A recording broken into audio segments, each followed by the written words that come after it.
Welcome back to Spoiler Free Wrestling, everyone. And Cody has been back at the U.S. Patent and Trademark Office recently. It seems like that's all the big stories. I think that has been all the big stories this week. Wrestlers signing different trademarks. There has been new trademarks filed a couple of days ago by Cody for several WCW pay-per-view names.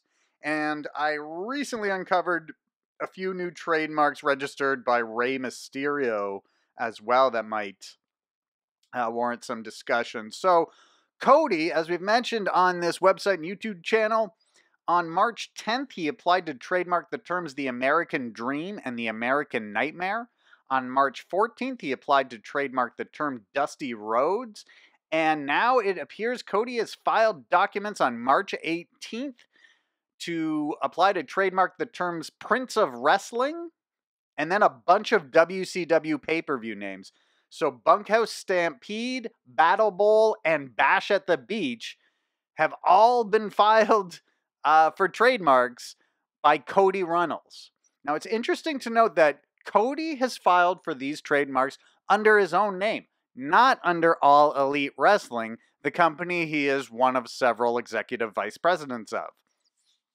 If you go to the All Elite Wrestling list of trademarks, they've got 11 different trademarks, but none of them are associated, like they're all brand new, could never be challenged type of trademarks. Well, not that they couldn't potentially be challenged to some degree, but they're not going to be, they are trademarks that haven't been used historically like Bash at the Beach has, right? So there's a little bit, so that might be one reason why Cody has chosen to register these trademarks to himself rather than to AEW. However, I think the main reason appears to be that Cody, and this is speculation, Cody appears to be registering trademarks that have to do with his father or his family, right?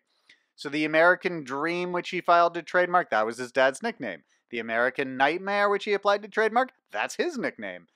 The term Dusty Rhodes, that was his dad's wrestling name. And Prince of Wrestling, I guess, would be him. But Battle Bowl, Bunkhouse Stampede, and Bash at the Beach were all Dusty Rhodes pay-per-views. Or at least pay-per-views that he had a large say in, right? Because he was so involved with WCW at the time. If you're not familiar with Battle Bowl, it was like a tournament format that WCW held on 4 occasions in the 90s. For the first 2 years, it was the format of Starrcade in 1991 and 1992. Basically, there is a lottery which determines 8 tag team matches. So wrestlers going in don't know who their partner is going to be or who their opponent is going to be. And the winning teams in each tag team match advance to a battle royal later on the show. And so they did this at Starrcade in 91, where they had 2 rings for it. In 92, where they went back to 1 ring. Then they made it its own pay-per-view in 1993, and then they used it for the Slamboree pay-per-view in 1996. And of course, Bash at the Beach is the famous pay-per-view where the NWO, well, the third man of the NWO was revealed.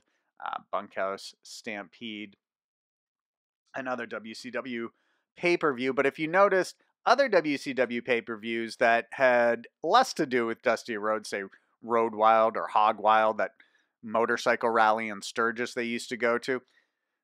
I mean, that was an Eric Bischoff thing, not a Dusty Rhodes thing. And so perhaps that's why Cody has trademarked these WCW pay-per-view names over other WCW pay-per-view names.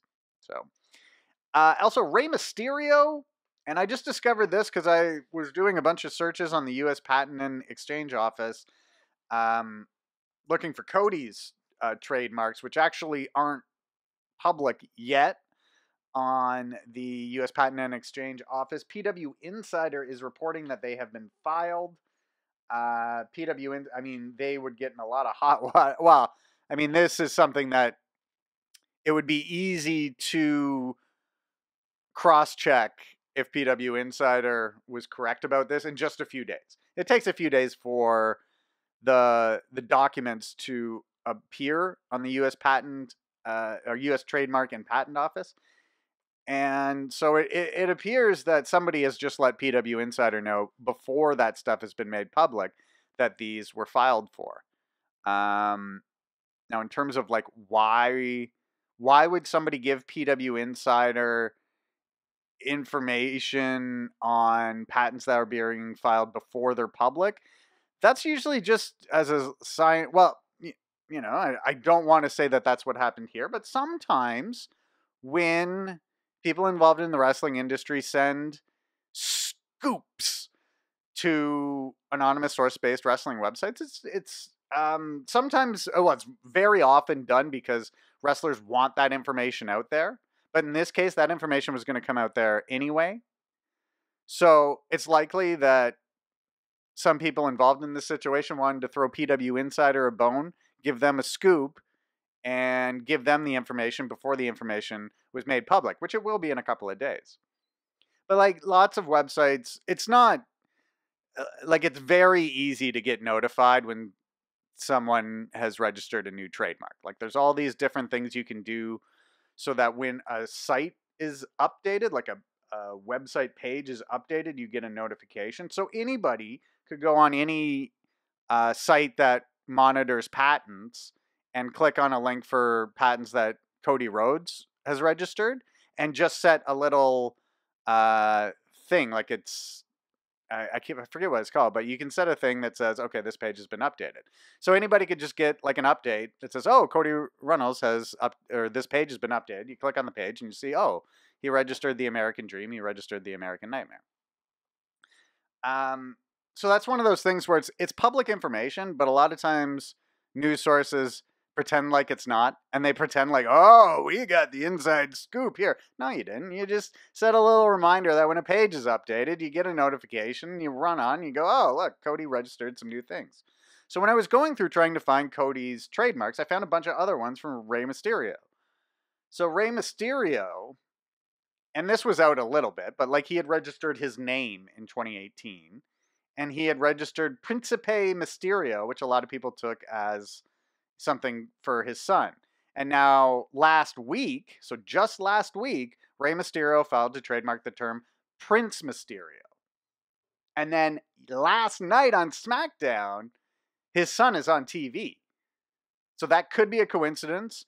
Or Rey Mysterio could have said, oh, my son who's been training to be a professional wrestler, which he has. He's been training or did some training with Lance Storm, at least, amongst other places. Maybe I should put... I need to get another trademark down for his name or something. Like, maybe that's what happened. Mysterio has also registered the phrase G-Mote. It's like greatest of all time, but then he's throwing an M there, so greatest Mysterio of all time. Which I guess is just a shot at his son and his dad. Or his uncle, sorry, who also used that name. No, that's just a joke. Now this goat, and that's the logo for it, this is all for clothing purposes. Like all the trademark says is that this is for t-shirts, hats, tank tops, toys, things like that. So not for wrestling purposes. That's the G-Mote, the Prince Mysterio is for as well. So that's what's going on. Wrestlers are really hitting the U.S. Trademark and Patent Office with regularity these days. Make sure you hit the subscribe button to make sure you're not missing out on any more news or reports from Spoiler Free Wrestling. Thanks again, everyone.